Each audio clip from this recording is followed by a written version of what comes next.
Assalamualaikum warahmatullahi wabarakatuh. Salam guru penggerak. Salam dan bahagia Bapak dan Ibu guru hebat.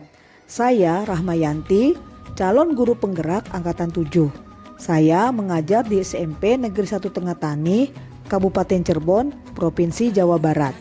Pada kesempatan ini, izinkan saya untuk memaparkan kesimpulan dan refleksi saya terkait pemikiran Ki Hajar Dewantara pada modul 1.1 koneksi antar materi.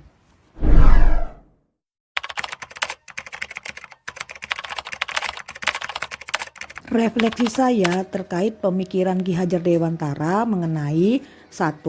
Pemahaman arti pendidikan menurut pemikiran Ki Hajar Dewantara. Menurut Ki Hajar Dewantara, definisi pendidikan adalah sebagai tuntunan, yaitu tuntunan dalam hidup tumbuhnya murid. Maka mendidik adalah menuntun segala kodrat yang ada pada murid agar mereka dapat mencapai keselamatan dan kebahagiaan yang setinggi-tingginya, baik itu sebagai manusia maupun sebagai anggota masyarakat. Yang perlu digarisbawahi di sini adalah mendidik adalah menuntun, bukan menuntut. 2. Kodrat keadaan. Kodrat keadaan adalah bagian yang tidak terpisahkan dari dasar pendidikan murid, yaitu kodrat alam dan kodrat zaman. Kodrat alam adalah dasar pendidikan murid yang berkaitan dengan sifat dan bentuk lingkungan di mana mereka berada. Pembelajaran yang diterima murid sebaiknya mampu mendekatkannya dengan kodrat alam, bukan sebaliknya malah menjauhkannya. Guru dapat membantu murid dengan memberikan pembelajaran kontekstual. Guru berperan sebagai penghubung murid dengan sumber-sumber belajar yang ada di sekitar murid atau di sekolah maupun dengan sumber belajar digital yang mengaitkan setiap materi pembelajaran dengan konteks di mana murid hidup. Karena itu akan membantu mereka menguatkan kekuatan-kekuatan kodratnya. Kodrat zaman.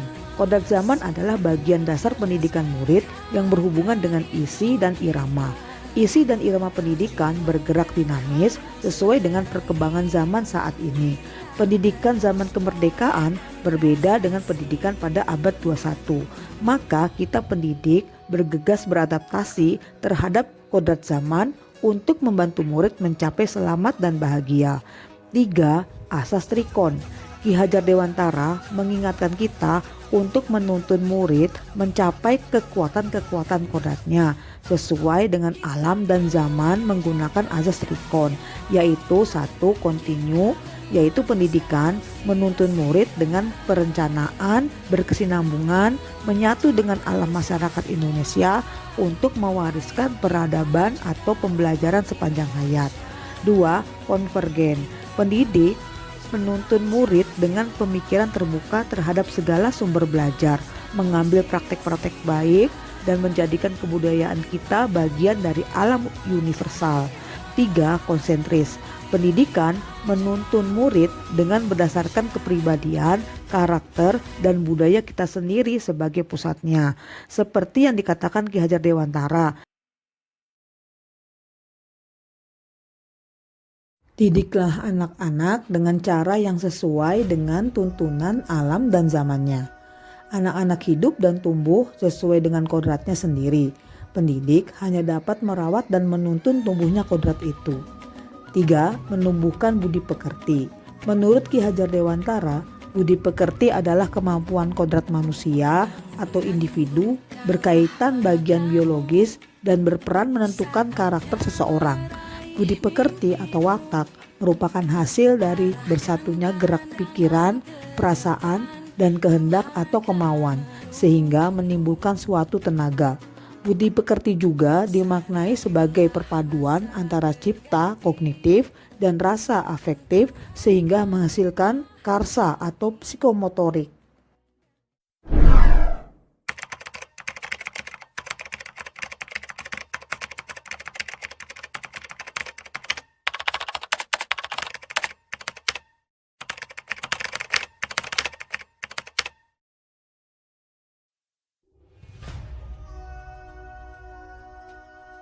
Sebelum mempelajari modul 1.1 tentang pemikiran Ki Hajar Dewantara, pembelajaran yang saya lakukan adalah 1. Pembelajaran terpusat pada guru atau menggunakan metode teacher center, sehingga murid diposisikan sebagai objek pembelajaran.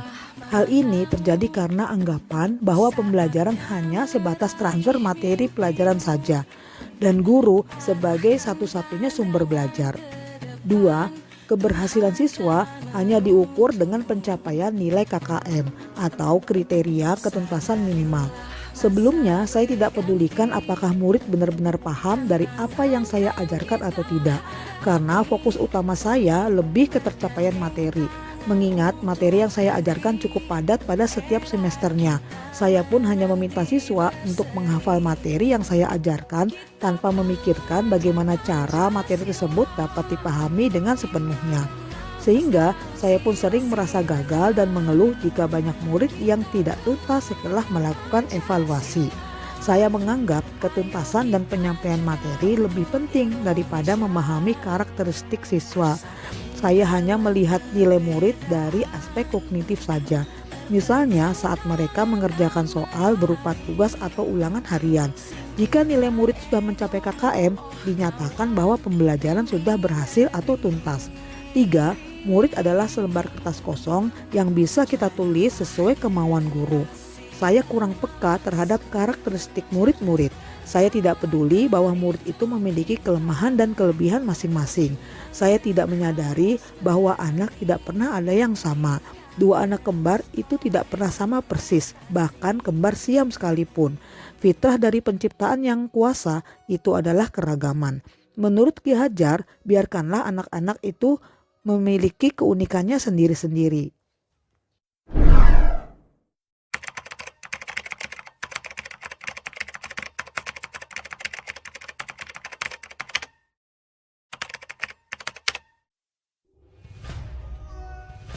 Setelah saya mempelajari modul 1.1 tentang pemikiran filosofi Ki Hajar Dewantara, saya menyadari bahwa apa yang saya pikirkan dan saya lakukan selama ini tidaklah tepat. Saya akhirnya dapat mengetahui bagaimana seharusnya saya menuntun murid untuk mencapai cita-citanya, yaitu 1. Pembelajaran saya pusatkan kepada peserta didik atau student center.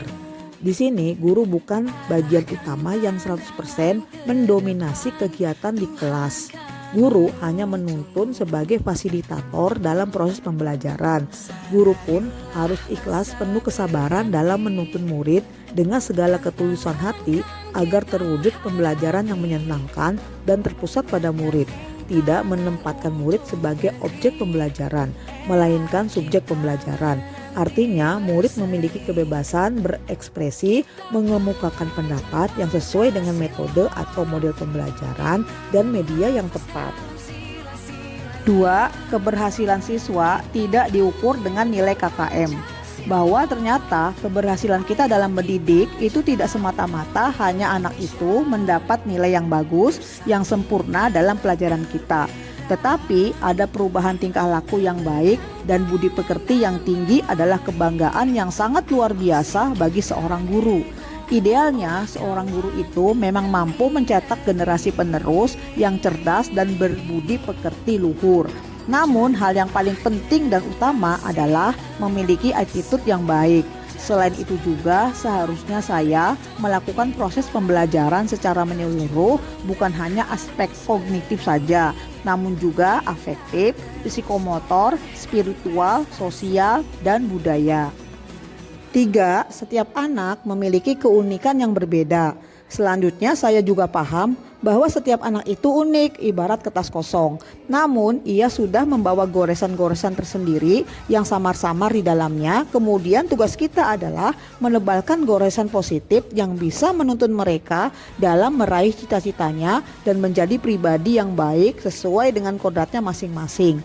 Selain itu, saya harus mempelajari karakteristik murid karena setiap anak dilahirkan unik dengan kelebihan dan kekurangannya masing-masing. Saya harus menghargai setiap karakter murid, berikan kesempatan untuk mereka tumbuh sesuai dengan kodratnya.